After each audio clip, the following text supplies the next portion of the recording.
వరకు మమ్మీ పరిస్థితులు ఉంది. దాని తర్వాత మేము వచ్చినాము. చూసే వరకు మమ్మీ కొట్టుకుంటుంది. దాని తర్వాత హాస్పిటల్ తీసుకోవడం ఎవరు సహకరించలేదు మాకు. మమ్మీ చనిపోయే వరకు ఆ శివ అనే వ్యక్తి వాళ్ళు ఇంటికి వచ్చి మమ్మీ చనిపోయే వరకు చూసిర్రు. మమ్మీ చనిపోతుందని చెప్పేసి మళ్ళీ మమ్మీ కళాశాలలో పనిచేస్తుంది. కల్చరల్ డిపార్ట్మెంట్ మమ్మీది. ఆ చున్నీతో మమ్మీ నెక్కిట్లంటే మమ్మీ చనిపోయింది. మమ్మీ చనిపోయినాక వాళ్ళు వెళ్ళిపోయినాక అక్క నా దగ్గరకు వచ్చి ఇప్పుడు ఏమంటావు, ఎవరి దగ్గర ఉంటావు నువ్వు, ఈ రాత్రి ఎక్కడికి వెళ్దామనేసి అడుగుతుంది. అక్క కూడా ఉంది. అక్క కూడా చంపేసింది. అక్క శివ అనే వ్యక్తి వాళ్ళ తమ్ముడు వీళ్ళందరూ కలిసి మా అమ్మని చంపేసిరు. మాకు న్యాయం జరగాలి. రాష్ట్ర ముఖ్యమంత్రి గారు రేవంత్ రెడ్డి గారు టీఎస్ఎస్ పోలీసు వాళ్ళ కస్టడీ నుంచి ఆయన వదిలి పెట్టేసారు.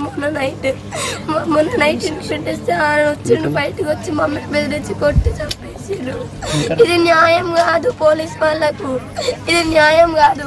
అక్కడ ఏదో జరిగితేనే వాళ్ళు ఏదో తీసుకొని ఆయన వదిలేసారు. లేకపోతే ఆయన వదలొద్దు. రిమైండ్ నుంచి అసలు వదలొద్దు. ఎందుకు వదిలేరాలని ఇప్పుడు ఒక నిండు ప్రాణం తీసారు ముగ్గురు కలిసి. ఇప్పుడు నాకు అమ్మని తెచ్చేయాలి. మాకు న్యాయం జరగాలి.